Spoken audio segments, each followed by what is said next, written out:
Before I started blogging, I hated having anyone take my photo. I would throw my hands up in front of my face and run for cover. And when my children were young, I even worried that they would remember me if something happened to me because they wouldn't have any pictures of me. But boy, has that changed. So today, I'm here to help you learn how to take better photos of yourself, and believe me, if I can do it, you can too.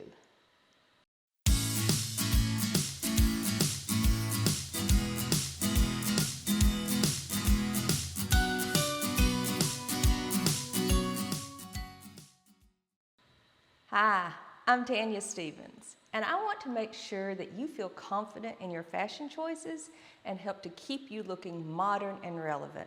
Age is just a number, and having a good attitude and mindset will keep you feeling youthful. To be sure to subscribe and ring the red bell to keep getting lots of tips on how you can age gracefully. Learning from experience is the key to taking cute photos. Take the time to study photos of yourself from the past and see if you can pick up on what you like about certain photos. Is it the angle of your face? The way your hair is styled? For me, photos of me I like best is when it shows the side of my face where my hair part opens up. It opens up this side of the face, and I like that. It's a good idea to keep your neck long, your back straight, and your chin slightly dipped for photos. Also, I like to kind of elongate my chin outward just a little bit as I dip down. When I first started vlogging, you can see that I'm uncomfortable in front of the camera. And by taking my photos daily, I have figured out what best poses and expressions work for me. When practicing, try out multiple angles and smiles. It's all about letting your personality shine through in the photo. If you're always someone who's laughing, then a photo of you not smiling will look odd. Try using a tripod, which I'm using, and a timer or a clicker. And this is how I take my daily photos, and this is how you can practice to get better at taking photos. Choosing the right lighting, you can't see it, but I have it, makes all the difference. In the daytime, avoid taking photos when the sun is bright right overhead, as your face will be poorly lit and you will have harsh shadows, especially under the eyes. Cloudy days are better because the light is diffused and it gives you a better all-over lighting, especially on your face. If you have to take indoor photos, it's best to stay away from overhead lighting if possible and use natural light.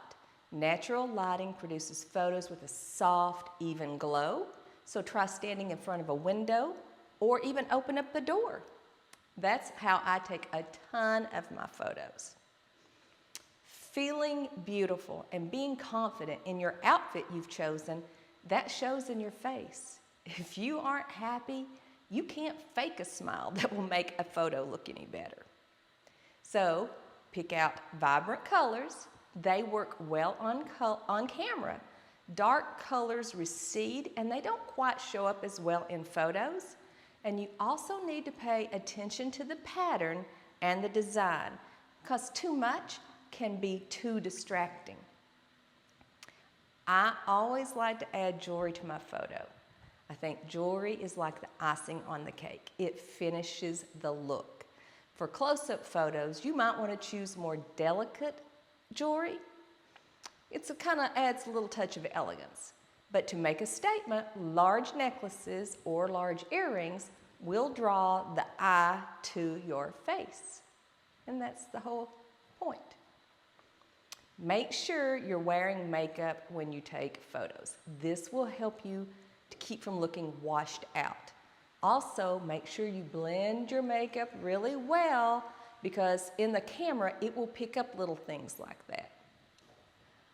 Also, to avoid flashback that can make photos look white and blotchy, stick to powders, moisturizers, and sunscreens without SPF. You'll also want to keep your skin matte looking with a pressed powder or a loose powder product. I use loose powder for mine. I always make sure that I'm wearing mascara. This will help your eyes to show up even better. Plus, I use a small amount of white highlighter on the inner part of my eyes to help them show up better and to kind of actually widen them. And brows are crucial for shaping the face, so make sure you don't leave them out.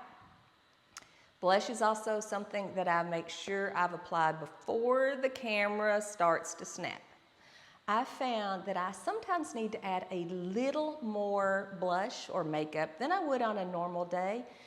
Photos, it doesn't show up as much in, so you want to add a little bit more. This is where the practicing and experimenting with your photo is important. It's all about the angles. So here is what you need to do. Study photos of celebrities or models and check out how they position their arms, their shoulders, and their hands.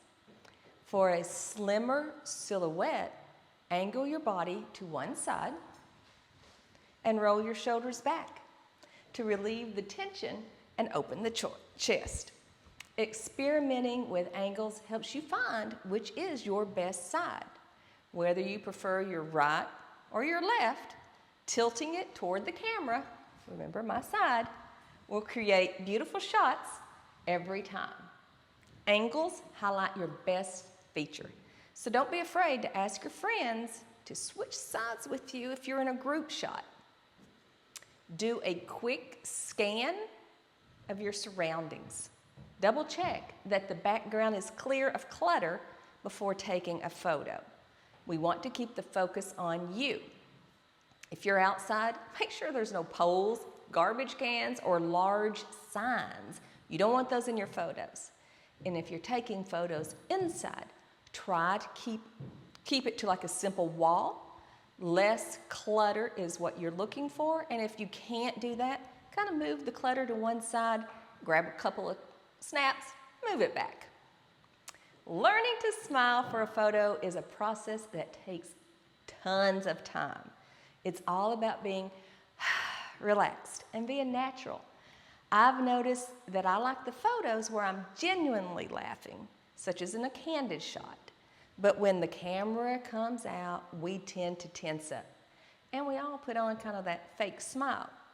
I know it sounds crazy, but if you can take a few moments and laugh as hard as you can, you will find that you will be laughing genuinely really soon. So I would like you to start practicing smiling in front of a mirror. That way you can find the most flattering look for you, and once you get the hang of what looks natural and what that genuine smile looks like, it will be easier and easier for you to have it appear on demand. So here's my roundup of tips. The most important step to looking better in photos is to take the time to study and analyze what you need to do and what you need to improve. Check out what your older photos in the past, what you like, and do those. And you can be photogenic by practicing your pose and learning how to smile instantly. This allows you to look perfect in photos every time. Click. If you want to smile better in photos, think about something funny. And that will make you look, genuinely happy. That's a more photogenic look. And when you're doing your makeup, make sure you match your foundation to your skin. You don't want those lines. Apply mascara and use lipstick. Put on your blush and fill in those eyebrows to frame your face. Use a matte powder to set your makeup. When taking a cute picture, always think about the angles and positioning that works best for you and the photos that you've studied in the past. Creating triangles with your body really helps. And the right background and lighting can drastically impact your look in a photo. So choose light-colored backdrops that will brighten your face if at all possible. I hope you have enjoyed these tips, and I hope you will have the best holiday photos coming up this year. So remember to smile, have nice lighting, a good background, and enjoy your family and laugh and laugh some more. Be sure to follow me, subscribe, and share this post if you've enjoyed these tips.